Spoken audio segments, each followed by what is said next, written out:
It says preservation of our ancient heritage, that's there in the Constitution. And yet, there is a new school which has emerged, which is telling us, particularly the Hindus, that you are being intolerant and you are being exclusive instead of inclusive. This country fought 800 years Islamic terror. Although Shivaji had Muslims in his army, so did Guru Gobind Singh, but they came as individuals. It was essentially a war between Hinduism and Islam. And the Islamic rulers made it absolutely clear. But the fight we never gave up. Iran was captured by Islam. When Iran was Zoroastrian, the Islamic forces went to Iran. It was called Persia in those days, conquered it. In 15 years, they converted 100% of the population of Iran to Islam. Neighboring country of Mesopotamia, Babylon, they conquered it in 17 years, they converted to 100% Islam. Egypt was conquered and Islam converted Egypt into 100% Islam in 21 years. The Christians conquered Europe and converted Europe into 100% Christian in 50 years. In India, 800 years of Islamic rule, 200 years of Christian rule, and yet we are 80% Hindu even today. But I also say that therefore today they are attacking us for what they call as intolerance. Hindu terror. But as far as Hindu terror is concerned, not one person has been able to say whether in the Vedas or in the Upanishads or in the Gita it says, kill people who don't believe what you believe. So how can you call it Hindu terror when they are not quoting from any Hindu scriptures?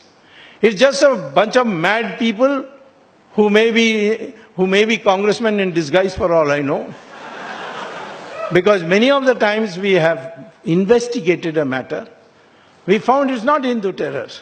It has not got anything to do with Hindus at all. Hindu intolerance is growing. Intolerance is what? Intolerance about what? What have we? Have we prevented anybody from speaking what they want?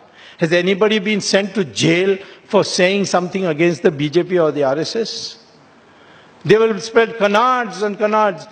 Mahatma Gandhi was killed by RSS. Which commission inquiry says that? Jawaharlal Nehru said it. But Jawaharlal Nehru is not the final authority. And most of the things that Jawaharlal Nehru said were on the instructions of Edwina Mountbatten. So therefore, today, don't feel put down by those who say intolerance, lack of inclusiveness. What lack of inclusiveness? We BJP people, we RSS people, we Vishwadharishta people, we are trying to bring people as much together as possible. Why did we win the 2014 election and why we are going to win the 2019 election, 2024 election? It's because we are uniting the Hindus. The Congress strategy from beginning was divide the Hindus on caste basis, language basis, regional basis, and unite the minorities. We decided the process of Hindutva, we will try to unite the Hindus. In that, we also found that there were sections of the minorities who are ready to come with us. Women of the Islamic community said, if you remove triple talaq, we'll vote for you. And Ram Janmabhoomi will be for Ram Temple.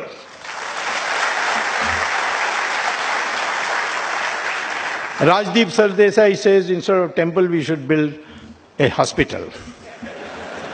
I'm not against building a hospital. across Saryu River for the benefit of Rajdeep. But it will be called a mental hospital, not a physical. What we need today is every Hindu says, I am Hindu first, then only I am Brahmin, Kshatriya. And those who can protect this heritage of Hindus will get preference over anything else. But this country must get back the glory of its old civilization, the united Hindu civilization in which others live as equal partners. And that is where you should be careful of those who intellectually try to overpower you to think what you are not, or not think what you are. You are all one people of this subcontinent called Hindustan, and we are one people. All these caste barriers and all are artificial. They were brought in originally for a different purpose of division of labor. We are one India. That is the way to defeat intellectual terrorism. That is the right way of going about it. Right means we may be called right-wing or anything, but the focus is the cultural renaissance of India. That is the right response. Thank you very much.